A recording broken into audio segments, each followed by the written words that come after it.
Anta Pravishya Mama Vachamimam Prasuptan Sanjeevayata Kila Shakti Dhara Svathamna Anyam Shahasta Charana Shravana Tvagadi Prana Namo Bhagavate Purushaya Tubbham Katanchana Smrite Yasmin Duskaram Sukaram Bhavet Vismrite Viparitam Sya Shri Chaitanya Namamta Hare Krishna. Welcome to our weekly class on Srimad Bhagavatam. I request all devotees attending online to stay muted because any disturbance there is amplified here. So I can see some of you are not muted and it's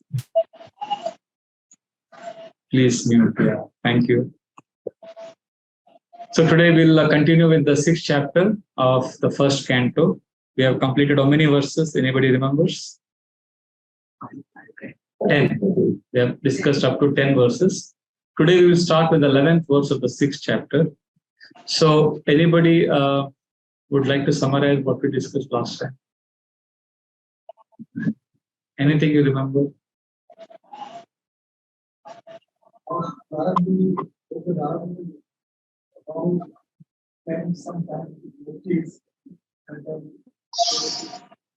Correct. Narada heard, as a young boy, heard Krishna consciousness from exalted devotees, and that impacted him so much that what happened? He headed towards. Why? I see. He thought this is a blessing. What is a blessing? When his mother. Nobody said that. So, young boy, 5-year-old boy, his mother dies suddenly, and he has nobody, no shelter. But he is not bewildered. He is able to compose himself and he is able to go to the north. And we discussed in great detail about what topic? About depending on Krishna. You wanted to say something? Some point. Yeah. Correct. Correct. Ability to see tragedies as opportunities. So that was a theme last time. So today we'll continue, and today I just did a sample test by asking summary. Next week I'll ask more questions. So please hear attentively and you can reflect on what we discussed, so that that way I also get encouraged. Otherwise I feel I can repeat the whole class again today. What I spoke last. So today we'll discuss the 11th verse onwards. Now this young boy, his mother has died, and 5-year-old boy, he has no shelter, and instead of getting bewildered, he just walks towards the north, remembering Krishna. What an example. Who would do that? So this is an extraordinary case study, just for our inspiration. So let's see what happens to him as he starts traveling. So that's how our discussion resumes today. Is everybody on the same? So his mother has died. But before his mother died, he had heard Krishna consciousness from exalted devotees, and they left, and his mother was a maid servant, and they were very poor. This is a rags to riches story. Like if we know someone who is very poor and suddenly becomes somebody famous, we are curious to know about his story. Somebody was a bus conductor, then he becomes a superstar in movies. Somebody was selling tea and he becomes the prime minister. So these are all like wow stories. Narada's story is a wow story. Again, my request to those who are attending online, please keep yourself muted. Hare Krishna. You can do that. I think Vanita Radhe Mataji is not muted. So we'll start with the 11th verse. All of you have access to Srimad Bhagavatam. Please repeat after me. And who will read the translations and purports today? Last time, who read? Prabhuji said, today who will read amongst the Matajis? Anybody who has access to Bhagavatam would like to read any of the Matajis? Nobody is volunteering. You will have to read. You will read? No. Yeah, you can read. You have access to the Bhagavatam. You have to read loudly. Okay. So please repeat after me, verse number 11. Sritanjana padam statra pura grama vrajakaran Eta karvatavatischa vananupavanani cha.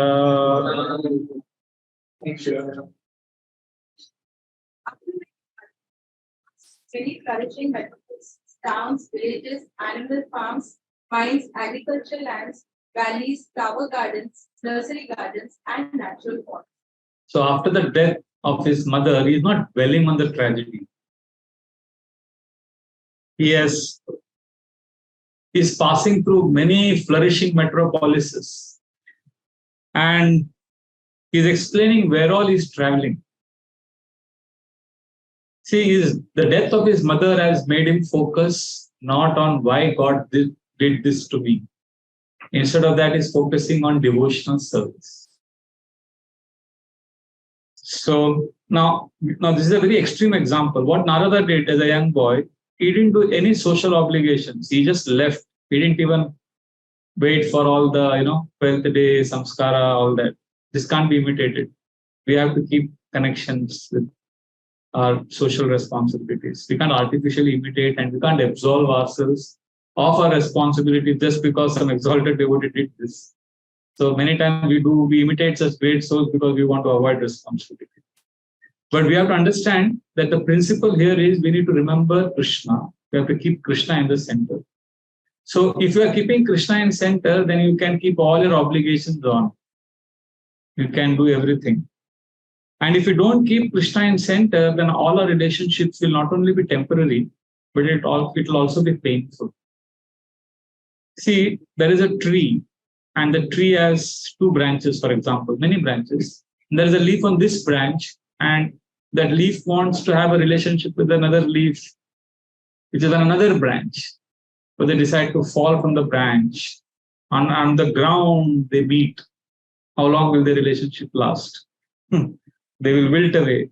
But as long as they remain in the tree, they are connected.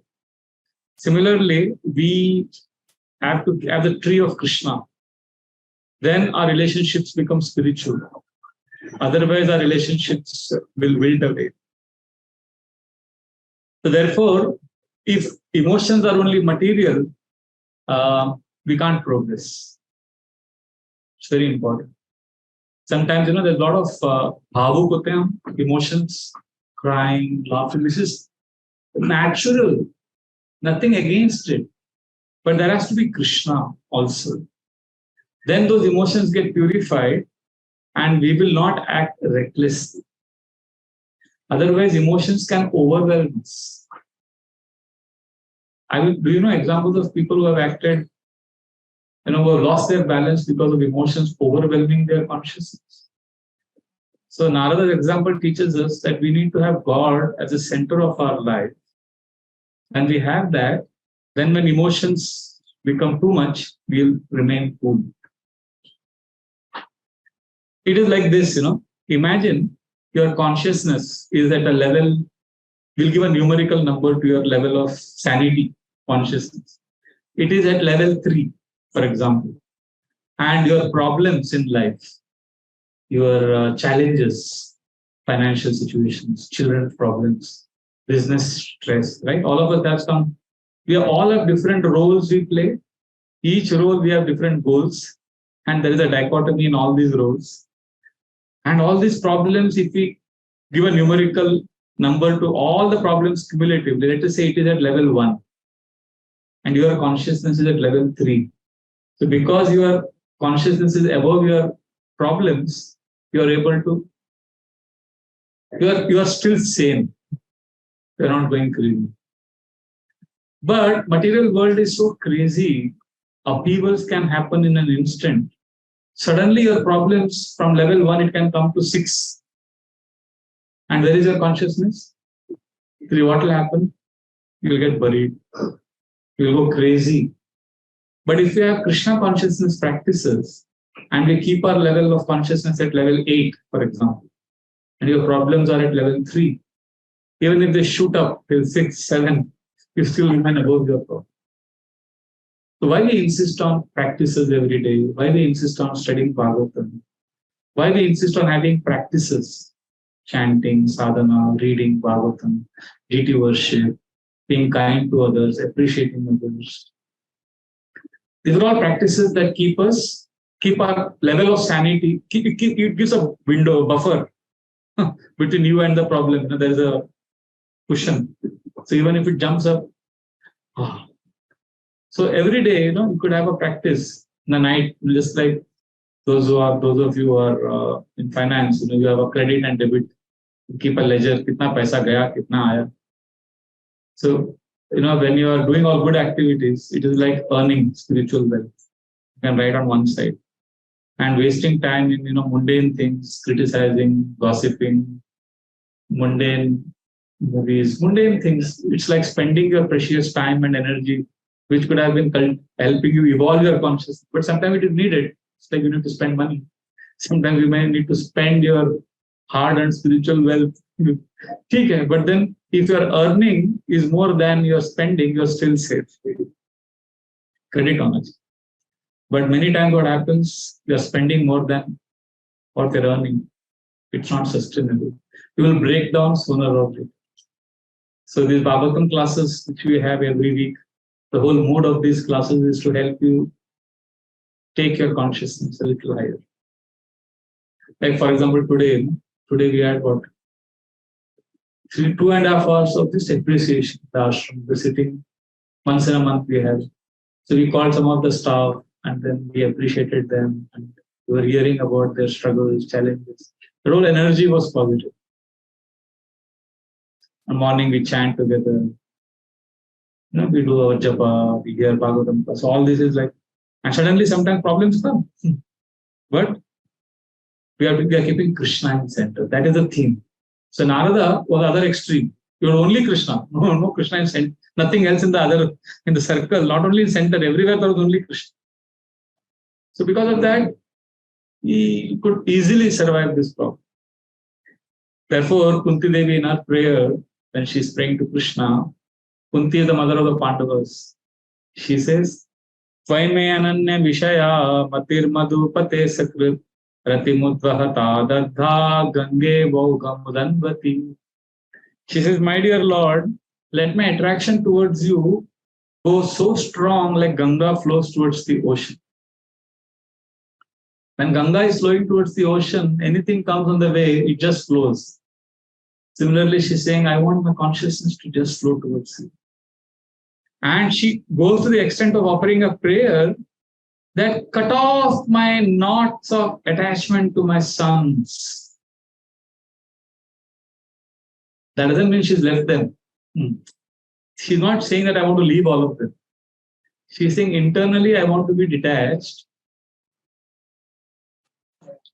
Atha Vishvesha Vishwatman Vishwamurte Sakeshu Me Sneha Pasham Imam Chindi Dridam Pandushu Vrishnishu. Pandu's children and Vrishni dynasty from our parents' side. She's saying Sneha Pasham, it is pash hai. The bondage of Sneha, affection, cut it. She's telling the Lord. Does that mean she wants to break relations with the? No, what she's saying is she wants to eliminate the material aspect of the relationship. But whatever Krishna aspect is there in the relationship, she wants it to continue. This is Vishwanath Chakravarti Thakur's purpose. But preserve the relationship with Krishna as the center. Means we have to maintain good Vaishnava relationships because that nourishes them, that gives us blessings. Exactly. It is not advisable and it is not practically possible also. We are all human beings. We have our attachment. We can't just cut it out because even if we cut it, then later on it will haunt you. Prabhupada would give a beautiful example of Mahatma Gandhi's freedom movement. There was one very famous freedom fighter, I forget his name, Bengali. He was an IAS, he was in Indian Civil Services and very wealthy family. And he was inspired by Gandhi. And he said, I want to live a simple life. He renounced everything and joined Gandhi. But Gandhi's lifestyle was very austere. He was living a very austere life. And in 1 year, this man died. He just couldn't handle that austerity. He just couldn't handle the detachment and renunciation. So this cannot be artificially done. So, but we have to keep, if we keep Krishna in the center, then we can continue our relationships, our activities, remembering Krishna constantly. So practically speaking, how do we do this? An example. Practically speaking, how do we continue our relationships, business, job, studies, activities with Krishna in center? When we say this, keep Krishna in center and do everything. What does it practically mean on a day-to-day, daily basis? How does your life, how does it translate into your life? Correct. That is one thing. So you can, the night before sleeping, all family members can come together and read about Krishna. That's one thing. Then we should try to follow pattern in the Bible. Don't accept the food of the Dharma. Whatever you eat, Basically surrender to Krishna, which means practically, I'm just saying practically how does it translate? It means maybe you are saying, see, practically speaking, it's like you can spend that money on buying things which will help you practice Krishna consciousness. When you're saying offering the fruits, which means you have money, what do you do with that money? You do activities which will help you progress in spiritual life. You don't have to lock it. People will come in. Why not people hide? Don't lock the door. So, what else you could do? How do you practically translate this philosophy which we are discussing today about keeping Krishna in center? How do we translate this into daily? Yes. Yes. Layman's language, if I would like to contribute and share exactly, start your day or the way you want to involve yourself in Krishna Seva. At a point where your son, daughter, and does Seva of every hope that is required. If you are into, or if you are not into Seva, then at least have a regular ritual where Bhagavad Nam is taken during the day. And as the day progresses, just keep in mind that anything that you are trying to do is something with a very consciousness that you don't at least hurt anyone. Try not to harm anyone. Keep your thoughts clear, your actions clear, and be fair enough throughout the day. At least with purity you are passing through the day. By the time you conclude your day, you finish your prayers. Or Prabhuji said, involve the family, have a small satsang, if possible, which may not be in today's busy schedule. If all 4 or 5 or 6 people are not going to be a part of it, then maybe husband, wife, maybe your son or a daughter joins you. It could be for 5-7 minutes. Form an habit of little bit of reading of books. That's the very precise thing which I could think of. Yeah, praying together, chanting, doing deity worship. Yeah.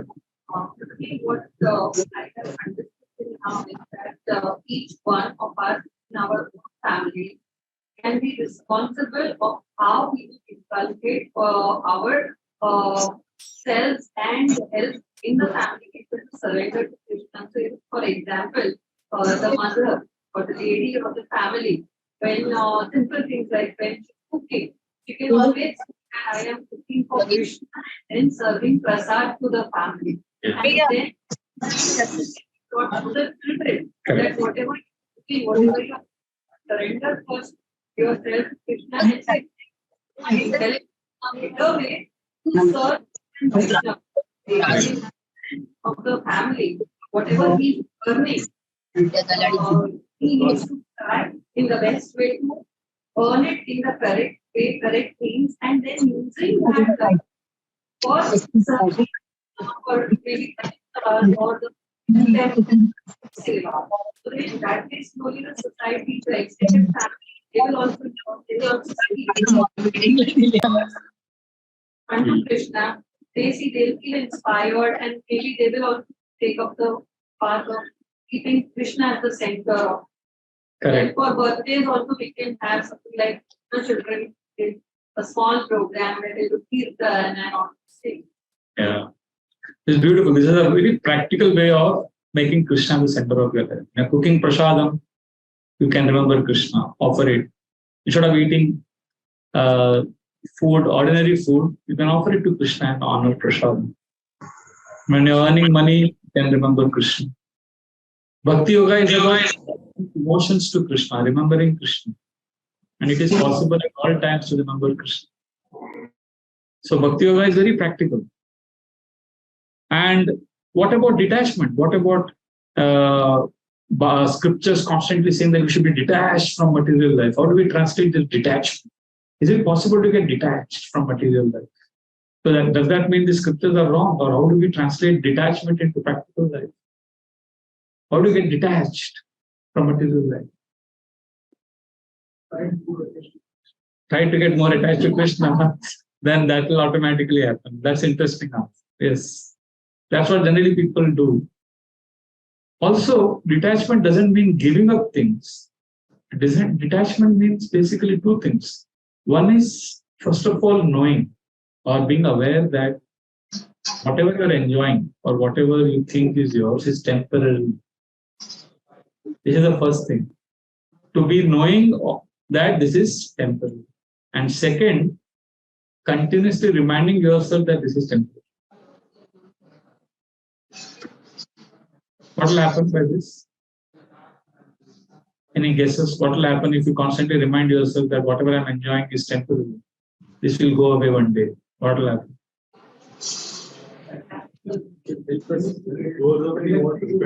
Wait. What did he say? We'll not get attached to it. उससे विरक्ति आ जाएगी. You will become detached automatically because you're constantly remembering how it is temporary. Yeah, because I'll practice. निकलने वाला है. And you said a very nice point. When it goes away, you won't repent. Yeah, when it goes away, you will not be shocked because you already knew that it is temporary. So that is more practical application of detachment. Because people can't give up, then at least remind yourself that this is temporary. So even when you enjoy, you'll be sober, knowing that I'm giving so much love to my child, but this child will develop wings one day and fly away. मेरे को छोड़ के जाएगा मेरा बच्चा. याद रखो. That time you'll be able to take that. So material emotions are necessary. Please don't underestimate don't undermine it. Material emotions are necessary and it is also natural. Even a cat, dog, if you see animals and birds also have emotions. In the sense, we may not be able to perceive it, but they do give affection to their offspring. In Jagannath Puri, accidentally one of our devotees broke the eggs of a crow. Something happened, some net he was removing. The crow became so angry, for the next 3 days, the crow was attacking him. So that means even the crow mother has feelings. You see how animals are fiercely protective. So that means the love that a parent has for child, when you have for your child, know that this is natural, this is necessary also. But know that there is something more responsibility you have as a human being, which animals and birds cannot understand.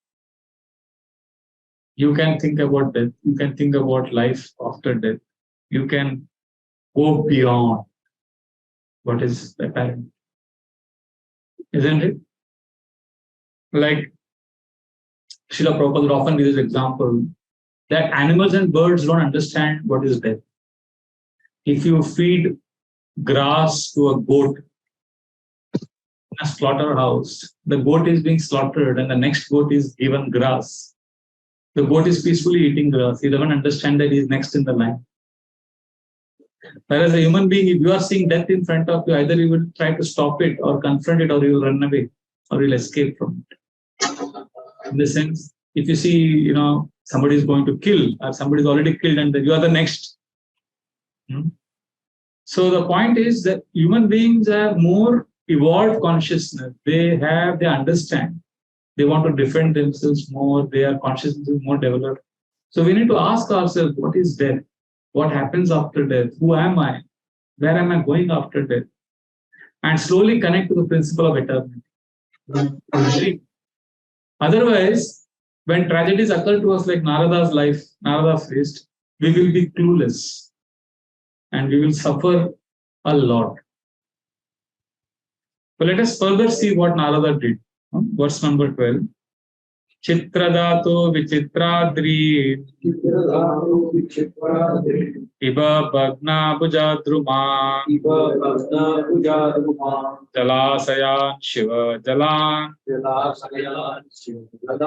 nalini surasevita chitra svane patrarate Vibramad Brahmarashriya. I passed through hills and mountains full of reservoirs of various minerals like gold, silver, and copper, and through tracts of land with reservoirs of water filled with beautiful lotus flowers, fit for the terrace of heaven, decorated with bewildered trees and singing birds. See, right now, if you enter Srimad Bhagavatam, if this is where you enter, you will see a major tragedy has happened, and this boy is gone from home. But we have to change our vision and see that this is actually blessing of Krishna. See, in Bhagavatam, there are many examples of devotees, those who experienced blessings the way we understand in material life. In material life, blessings means getting wealth, beauty, riches, fame, long life. So there are many examples like this in Bhagavatam. And then we think, oh, we got Krishna. But Bhagavatam also has many examples of those devotees who got blessings, but we don't consider that as blessings. Like, can you think of examples of devotees who got blessings in form of materially good things?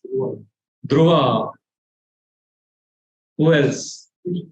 Ambarish Maharaj, क्या मिला? Materially क्या मिला? Sudama. No. I'm talking about materially, जो materially लगता है ना blessing है. Sudama got riches. Any other examples? Kubja, she was hunchback, not beautiful. Then Krishna lifted her chin and she became beautiful. There is one florist, Sudama. He also got a lot of wealth. And there was one lady who used to come with a tokri of fruits, and Krishna filled her basket with jewels. They were all very sweet examples, and we think, oh, so much love Krishna has given, so much blessings.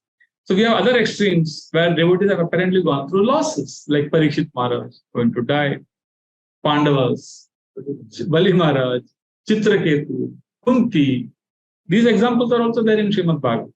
So our job is, generally we don't share these pastimes with new people when they come, because we want them to feel comfortable. We don't want them to be scared of Krishna.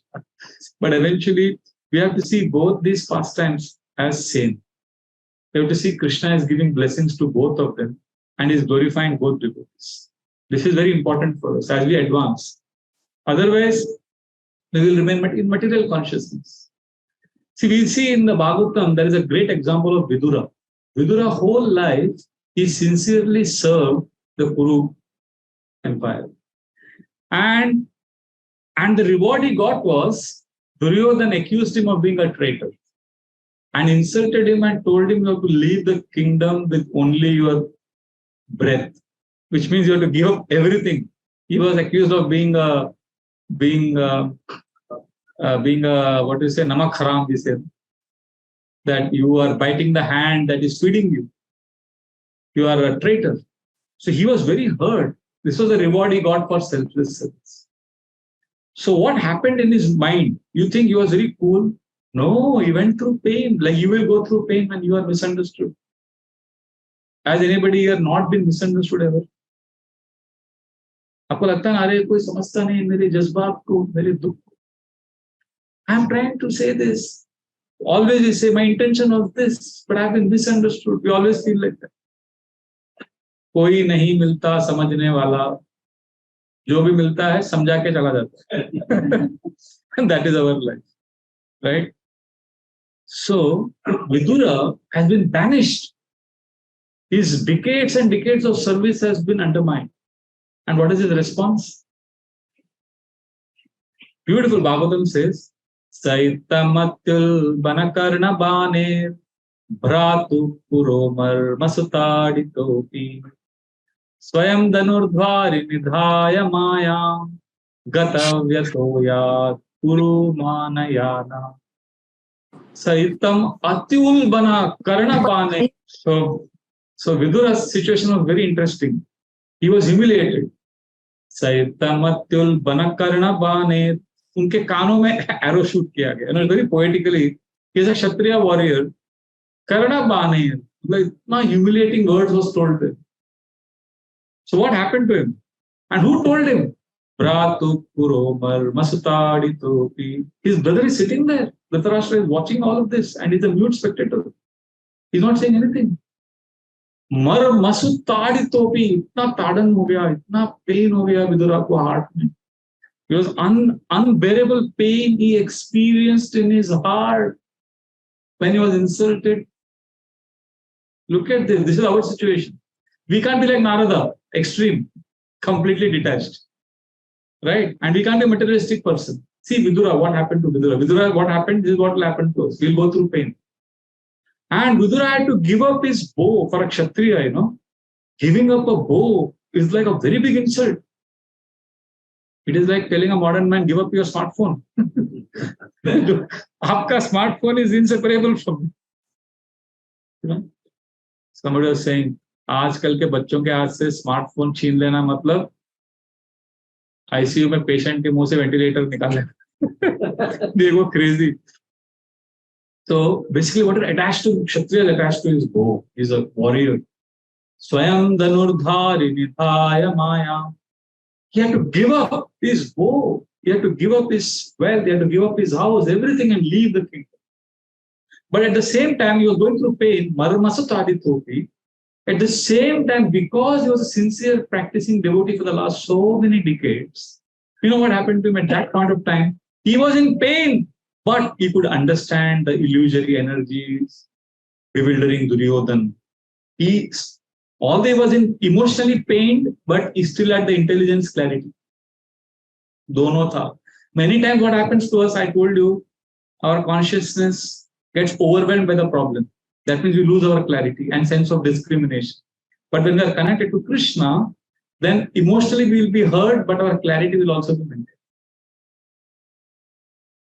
Gata vyato yaduru manayana. And he began to think, wow, this is good. Now I can go on pilgrimage.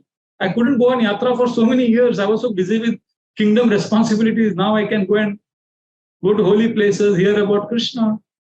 So simultaneously, three things were happening inside him. One was he was in great pain.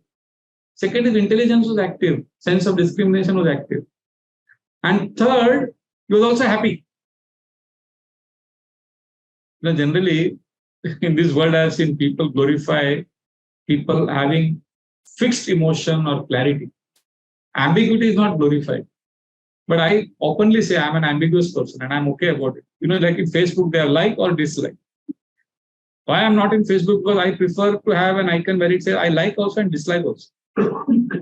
Sometimes we say I like him very much, but I don't like this thing what he is doing. I say like this, I like these things about him and I also don't like this thing.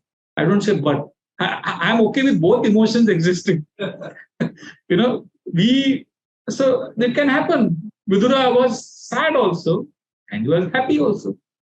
Don't you experience both emotions often? So it is okay.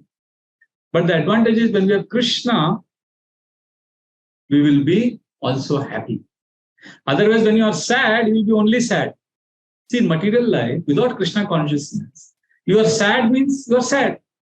And you are happy means you are actually sad. But in Krishna consciousness, you are happy means you are happy, and you are sad means also you are happy. That is the formula in Krishna consciousness. Because there is Krishna. And the proof of this is when Vidura left and he went on a pilgrimage. And he went home first, he met Maitreya Rishi. No, he first met Uddhava. Oh, Uddhava. Now, Uddhava was very senior. He could have met Uddhava and said, अरे मेरे मालूम है क्या हुआ मेरे kingdom में मेरे को निकाल दिया. Could have told this, he could have taken counseling from Uddhava. But he says, no, tell me about Krishna. Generally, if you have gone through big humiliation and you meet a very experienced devotee, you will want counseling from him. But if you are practicing Krishna consciousness sincerely for many years, and even in pain, you will be more interested in Krishna You can't artificially imitate this. Huh? If you're in pain, don't go and tell your counselor that no, just about Krishna. No, be honest. Be vulnerable. Vulnerability is a strength. Vidura was not imitating. Vidura was genuinely not interested in getting some material. You want to genuinely hear about Krishna. So this is what happens when we keep Krishna in the center. Because then we realize during tragedies, wow, we're all alone. Actually, this realization you get, हम तो अकेले हैं दुनिया में. You may have the best partner, best spouse, best children, but ultimately material energy is made in such a way that you realize that it's very painful truth, but you have to उसको पीना पड़ेगा उसको हलाल. मैंने last time बोला था ना, जहर मरने के लिए थोड़ा सा, पर जिंदा रहने के लिए बहुत पीना पड़ता है. तो पीना पड़ेगा उसको. कभी कभी लोग बोलते हैं, अरे प्रभु जी आप तो ब्रह्मचारी है, आपका क्या होगा बुढ़ापे में, पत्नी नहीं है, फैमिली नहीं, हमारा तो फैमिली है. ऐसे लोग बोलते हैं कभी कभी. प्रभु जी जब मैं बीमार था, my wife took care of me so much. I sometimes, I was talking to my wife that day and we were thinking, we are still okay, we have each other. But for Prabhuji is in the temple, who is there? ऐसे लोग बोलते हैं. We hear them and then in the mind I don't tell them directly. मेरे अकेलेपन का मजाक बनाने वालों, जरा ये तो बताओ, जिस भीड़ में तुम खड़े हो उसमें कौन तुम्हारा है? है ना? वो भी भीड़ में है पर वो भी अकेले है. So this is what Vidura realized. I am alone. But he was not lamenting because always he was remembering Krishna. He was hearing Bhagavatam. So he was ready for the shock. Today, since beginning, we are discussing this theme only. Be ready for the shock.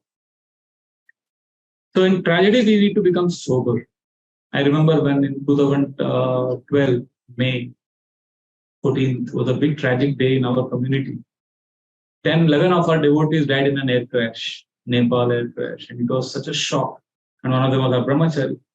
And everybody was in denial. And the worst thing was the media was here outside wanting interview and all that.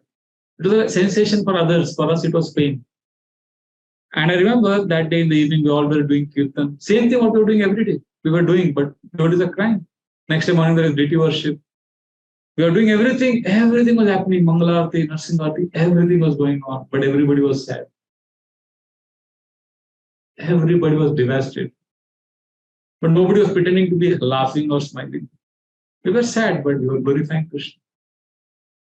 Because the whole idea is Krishna as Krishna. We want to make Krishna happy. We are unhappy. Krishna knows it. Krishna, we are serving you. I am unhappy. Take care of my wounded heart, but I will serve you. And we do our service. It's not that we are very happy. I remember that day Guru Puja. The next day, Rishikesh Ananta was leading. We were all dancing. And it was same like every day Guru Puja, but it was not the same.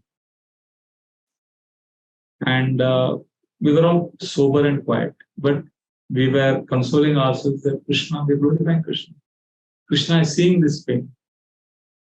This is how devotees live their lives.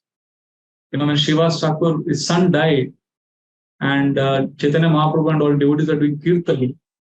And Srivas Thakur got the news in the middle of the kirtan. He went inside and he told his family members, don't cry loudly because outside kirtan is going on. The Lord doesn't know that. Let him not know this, because if he comes to know this tragedy, then his happiness will be disturbed. But then he came out and he was with the Lord and everything was going on normal. After many hours, Lord Chaitanya Mahaprabhu felt there is something wrong. He said, something is not right here. And then somebody said, Mahaprabhu, Srivas Thakur's son has died. Mahaprabhu was shocked. Mahaprabhu said, how can you be so much thinking of my happiness? This is the way our devotees constantly cultivating this consciousness. We can't, again, I'll repeat it 100 times. We can't artificially do this. But the idea is we want to reach that stage where we are engaged in devotional service, because we know material world means kabhi kushi, mostly gum, right? Not kabhi gum, kabhi kushi, kabhi gum. No, it is not a very palatable life. It's mostly misery. So therefore, Narada's example is teaching us just be focused in devotional service. At the same time, don't do it artificially. Is that okay? So let's see what happens in verse number 13. Please repeat. Nalavenu Sharastanva Nalavenu Sarastamba, Kusha Kichaka Gavaram Kushavichakatva, Eka Evati Yatoham Eva Evati Aturvam, Adraksham Vipinam Maha Draksham Vivinam Maha, Goram Pratibhayakaram Goramati Varamaparam, Vyalo Luka Shivarjitam Shivajiram. Yes. Many forest of bushes, bamboo, trees, sharp grass, weeds and caves, which were very difficult to go through alone. I visited deep, dark, and dangerously fearful forests, which were the graveyards of snakes, owls, and rats. So remember, there's a 5-year-old boy going through places where there are snakes, owls, jackals. He's going through dangerous places. And how come he's going through all these places? Because he's fearless. Because his absorption and remembrance of Krishna has made him fearless. So what happens, when, we are always generally, we have our support system. All of us have our own support system. But when you're in a situation where there is no one to take care of you, if there is no one to take care of you, and if you can survive that, if you can endure that situation, then your mind becomes strong.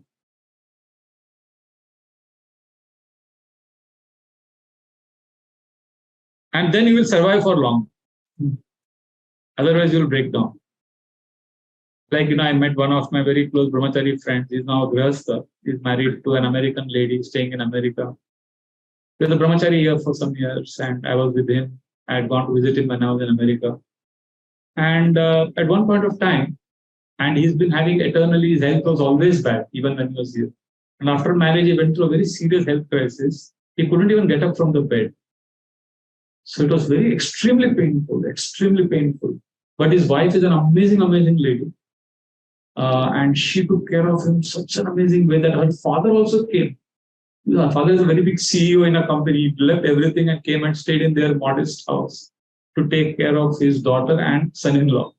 Anyway, now he's all right. His life is resumed. He is happy and grateful. So when we were sitting together in his house, he said, Prabhu, it was so nice when I was with all of you, temple. Now I've become a grihastha. I was like shocked. His wife is next to him.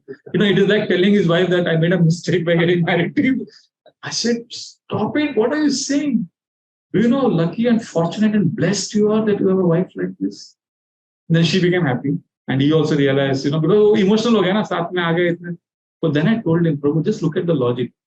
If you were in the ashram and you felt sick, now you felt sick.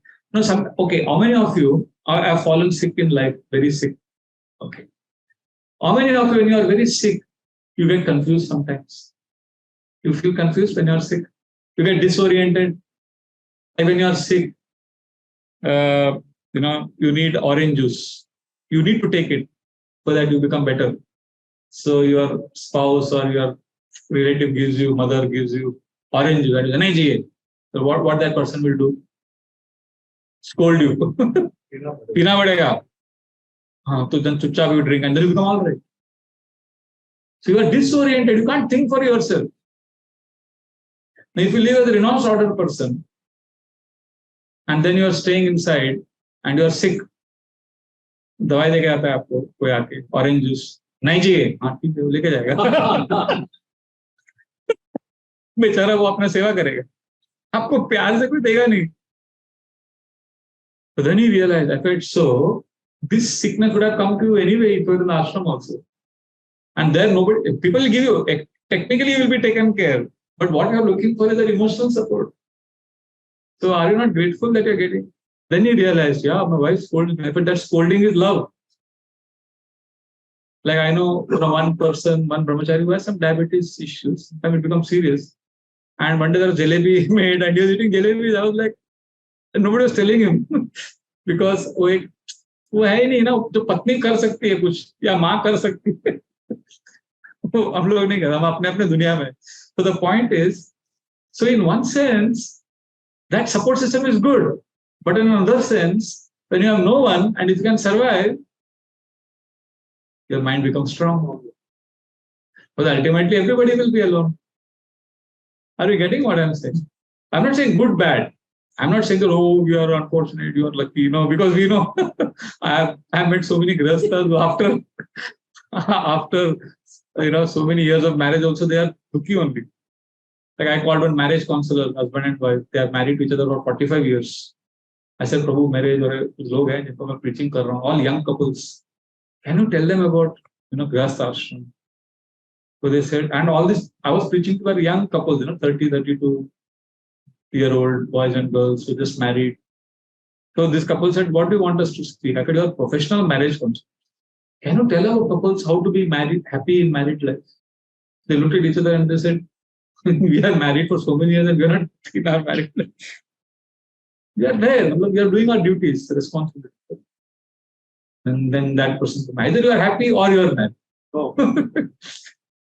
And we all laughed. And then I said, okay, bro, what I meant was, can you come to our program and tell our couples how to understand each other, how to take care of each other? Then again they looked at each other and they smiled. And they said, we are married for 45 years and I don't think we've understood each other completely.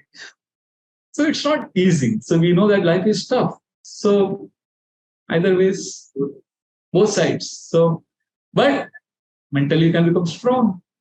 Because I remember once, one grihastha couple were married to each other for 60 years. वो लोग साथ में. And I go to their house regularly because they're very old now. And I spent, because he was close to, I have known them for many years. So I said, मैंने प्यार में बोला, just to make them feel happy. I told them, I do all this shero shairi, time pass. I said, Prabhu ji, Mata ji, कितने अच्छे हैं दोनों. So, and they said, oh, Prabhu, material life is horrible. Death can come at any time and we have to have Krishna only. They were dismissing all material emotions and only focusing on Krishna. And I was saying, nahi, acha hai, pyar mein rehna. Because I was trying to see if they say it is good, okay, but I can't, a renouncer should not keep saying renunciation and for them to say it is okay. So then I said, पसीना उम्र भर का उसकी गोद में सूख जाएगा, हम सफर क्या चीज है बुढ़ापे में समझ आएगा. So then they looked at each other, क्या प्रभु जी कुछ हम सफर नहीं होता, कभी भी मर जाएंगे, अकेले हो जाएंगे हम. And very powerful Bhagavatam concepts Mataji said. And I was like, thank you, you are saying it, I'm happy. I could have said that to you, but it would have become very, violent. यार ये बूढ़े हैं और आप आके ऐसा हमको heavy बोल रहे हो. तो मैंने नहीं बोला, आपने खुद बोला, बहुत अच्छा है.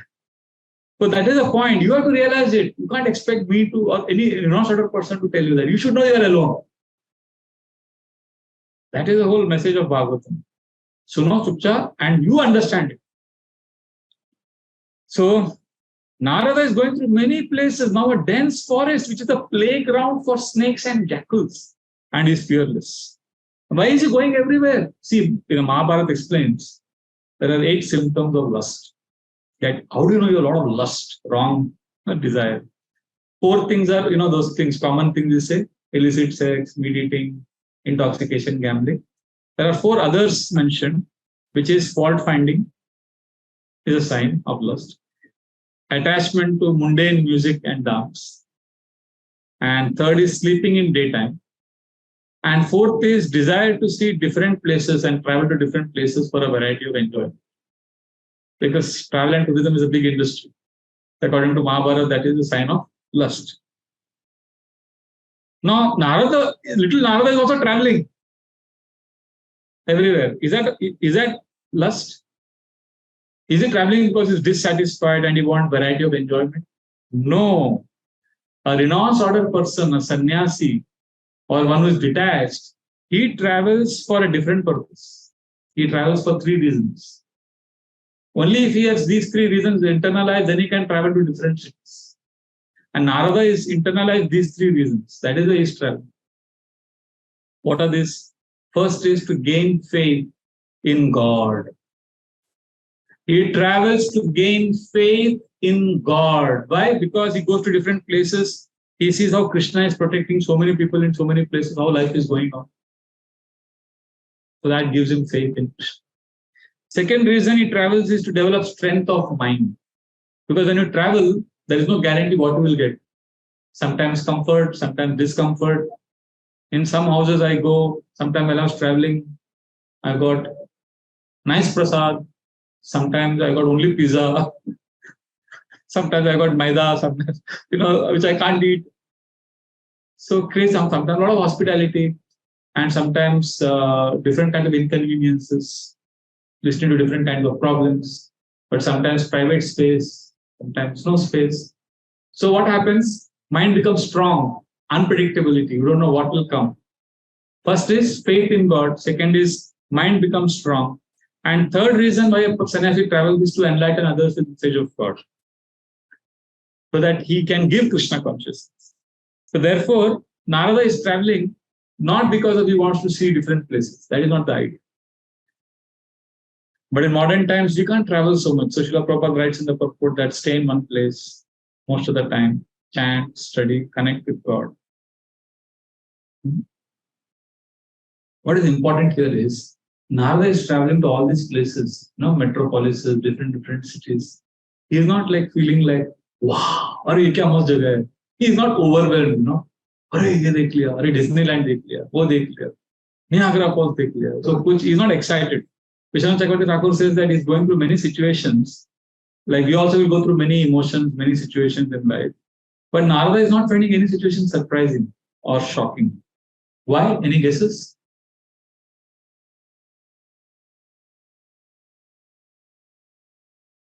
Why he is not feeling overwhelmed or surprised by any situation? He's just trying to find out Lord and not. Yeah, his mind is absorbed in Krishna. So he's not like, "Arey, ye kitna mast hai, arey, ye itna acha hai." No, he's not attracted by. See, we all go through different wow feelings when we take material world seriously. If you take material world seriously, then everything will be like, "Arey, ye mast hai, udhar jate hain, ye karte hain, wo karte hain." But if you're absorbed in Krishna, then there will be no shocks and no surprises. So Narada is going through all these places and he's not getting too excited. There is a verse in the 4th canto. I just chant the first line of this. Shuddhaya Shantaya Namasvana Nishtaya Manasapartam Vilasadvayaya. When the mind is fixed on the Lord, although there is duality in this world, it doesn't affect. Beautiful verse. Chaitanya Mahaprabhu was going through Jarikanda forest and he had his servant Balabhadra Bhattacharya. And Mahaprabhu is constantly thanking him that because of you, I'm seeing Krishna everywhere. He's just absorbed in Krishna. He's not, "Arey, forest mein ye ho raha hai, wo ho raha hai." He's not worried about any of those things. But Mahaprabhu's servant, Kala Krishna Das, when Chaitanya Mahaprabhu was going to South India tour, he was just thinking, chanting Krishna. And this servant was next to Chaitanya Mahaprabhu. He was Supreme Personality of Godhead ka personal servant. He got distracted by the Bhattahari women who offered him wealth and all those things. They were gypsy women. He got distracted by them. And Prabhupada writes there, he's a close associate of the Lord. If he can be attracted by wealth and women, what to speak of ordinary people like you and me? Stridana, Dekhana, Tanra, Loba, Janmila, Arya, Sarala, Viprera, Buddhina, Shavaila. It is explained that Stri, Dhana, Dekhana. He saw Stri and Dhan. Lobha, the desires in his heart. And it is not that he was a low-class man. Arya, Sarala, Viprera, Buddhina, Shavaila. He was a very cultured man, Arya. Sarala, he was very simple. Viprera, he was very clean, Brahminical. And still his mind got disturbed. So, and he is with the Lord. But the Lord is absorbed in Krishna. So the point is, when we are absorbed in Krishna, then this world doesn't affect. So Narada, interestingly, he has not so far not had personal association of Krishna. He is just hearing, he has heard from Bhaktivedantis, but he is absorbed in Krishna. Therefore, he is able to transcend the dualities. There is another beautiful example in the 10th canto, Akrura. Akrura, Krishna and Balaram are in the chariot, and Akrura is taking them to Mathura. So he goes to Yamuna to take part. When he's taking part, he sees beautiful forms of Vishnu, amazing darshans he gets. And when he comes out of the chariot, the river, and is going to the chariot, Krishna looks at him and says, Akrura, did you see something wonderful in the river? So, and Akrura says a beautiful answer. He says, whatever wonderful things are there, all of them exist in you. And if I've seen you, then what is there wonderful remaining to be seen? He says like this, which means, Narada is seeing many amazing things right now. Externally, he's seeing so many forests. We are seeing always going through so many places.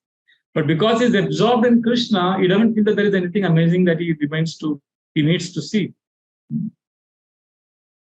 And the verse says he drank water and he relieved himself from fatigue. And Prabhupada says that a mendicant goes to different places. He's absorbed in Krishna. He doesn't flatter moneyed people. He's just absorbed in Krishna. Like Shiva's Thakur, he had a big family. He would just, he never had shortage of anything, because if he needed anything, he would clap 3 times. And he would get what he wanted.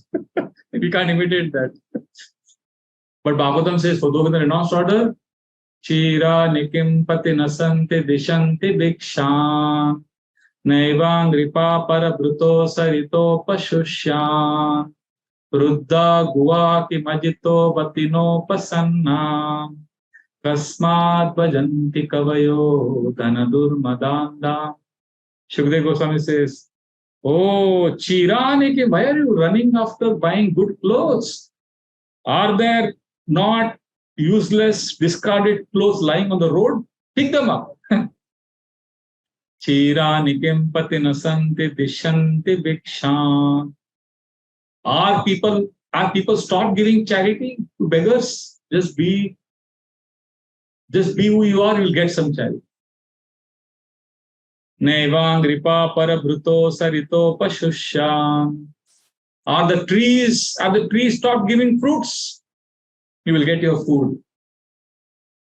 Sarito pashushyan. Have the rivers become dry? Are the rivers not giving you water? Ruddha guha ki majito. Oh, are the caves no longer existing? So there are caves for you to stay. Ajito nasansan. Oh, Ajita, the Lord, has he stopped giving protection to devotees? So why are you worried about protection? Clothes, food, water, house. Kasmad bhajanti kavayo dhana durmadanda. One who is maddened by wealth. Why are you going and flattering him for money? Again, this is a very strong statement. But see, you have to get the principle here. The principle is don't flatter others. Depend on Krishna. And this is not simply for renounced order. This is for Grihastha also. Everybody has to depend on Krishna eventually. Then why we are saying this, depend on Krishna, mind becomes strong. When mind becomes strong, then when tragedy comes, you can survive. Otherwise, you take a painkiller, when you take a painkiller, pain numb hota hai, baad mein pain aata hai upar. Similarly, when you are disturbed, if you watch Netflix, I have got disturbance. Right? So Netflix, YouTube dekhte ho. वो interest के साथ आएगा बात. So we'll end with this last verse. I know we are a little late. I'll just end with this last verse. Verse 14 for today. Parishrantendriyatmaham Parito bubukshita Snatva pitva hridenadhya Upasprishto gatashrama.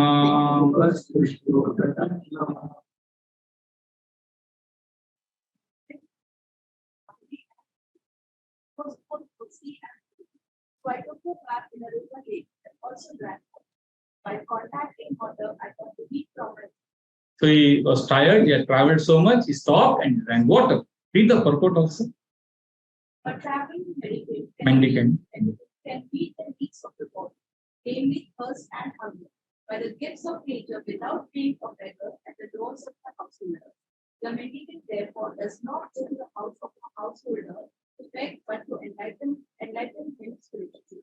Yeah, so we have discussed in 11, 12, 13 and 14 verses today how Narada is traveling everywhere, and we learn from this section, these 4 verses, how we have to depend on Krishna. Now he stayed in one place, right? He drank water and he relaxed. Then what happened?